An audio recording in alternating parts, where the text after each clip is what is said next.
Hey everybody, welcome back to yet another video on this channel. This year has been mostly about foldables or foldable smartphones, and the coming year is going to be huge for this category of smartphones. And we have seen a lot of implementations from flexible displays to two separate ones. And the one that we are going to talk about today is this LG G8X. This device has been the most talked about, at least after Big Billion Days, because of the insane pricing it had. And even now, you can manage it for like 23,000 rupees from time to time. So I got a chance to use this device for a day and experience what foldable smartphones of this type can do in day-to-day scenarios. So first of all, in the box, we get this smaller box that contains some paperwork, which I won't be touching ever. A good quality soft TPU case, which is always appreciated, as it is really hard to manage one for this device. Next, we get this microfiber cloth because this device is a fingerprint magnet. And after that, we have the device itself. So let's keep that to a side for now. After that, we have this USB Type-C to Type-A cable and this magnetic adapter, which I did play with like a child. Anyways, no charging brick in the box, which is weird but a smart move to save some money and cut down the price. But we even get these braided wired earphones, which is really a rare sight these days. And it's really good to see more and more useful stuff in the box. Apple. So nothing else apart from this in the box. And now let's come to this second box that has this dual screen attachment which just connects to this device without any wire or something. And you don't have to charge this accessory separately, which makes it a bit handy. Let's connect the device to this attachment now, and the phone fits in really easily like a case.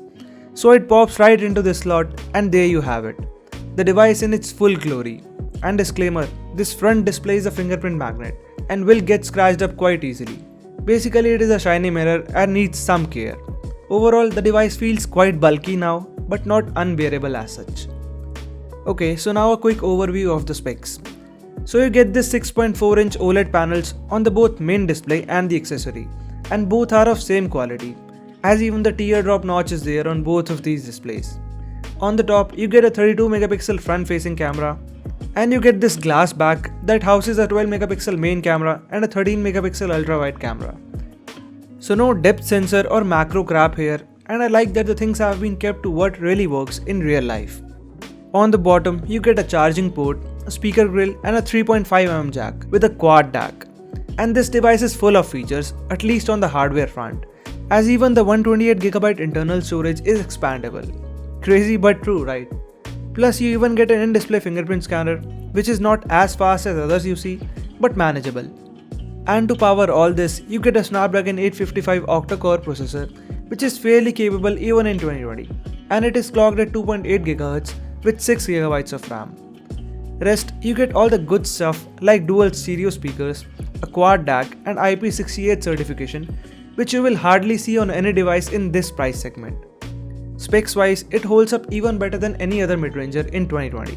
Anyways, now let's jump to the software part and let's see how my experience has been with this device. So this LG G8X runs on Android 10 out of the box, and I would not expect the latest security updates from time to time, but it does get some of them. The Android experience here is quite clean, though it is nowhere close to stock, but at least it is ad-free and does not have that much third-party apps, and some of it can be uninstalled. Though the UI on this device is heavily skinned because of this dual screen, as LG had to make the software to support it. And in my time with this dual screen attachment, well, I found it to be cool at times and sort of useless too sometimes. See, it gives you a lot of options to choose from. You can either extend or use this display simultaneously, and even use one side of the screen as a gamepad, which works really well and looks unique in a sea of boring smartphones. And this second display enables a lot of multitasking features, which is just not possible with a single screen smartphone. You can watch videos and work at the same time. And for students who want a mobile and a tablet, well, this is the closest and only option to provide you with the features of both, which is really good and even sweeter if someone got it at less than 20k.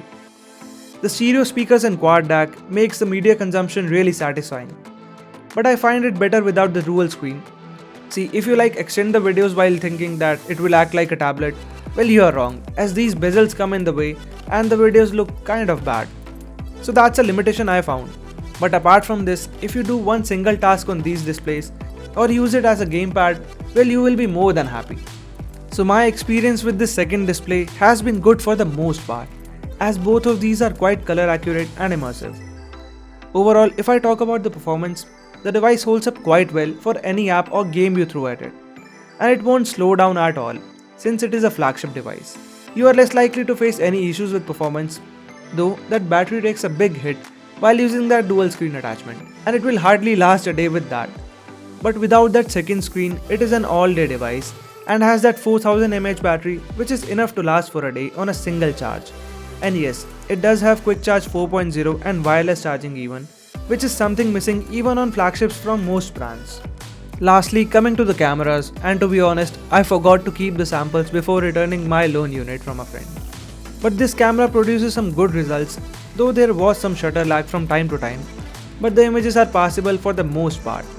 But don't expect anything extraordinary, though I really like that ultra wide angle camera as it has high resolution, and so was the case for front facing camera. So should you be interested in this device? Well, yes and no. Yes, only if you can live with a device that will probably get one more update now and no latest features as such. And if you wish to use this device for work or attending classes and stuff like that, that actually requires a bigger canvas. And for what it's worth, this device does live up to most of the stuff, even in 2020. But if you are looking for a normal phone that will get monthly patches and latest updates for 2 years down the line, well, sadly, there are other options to go for. Anyways, that's it for this short video on LG G8X. What are your thoughts on this device? Do let me know in the comment section down below, and do like this video if it helps you out.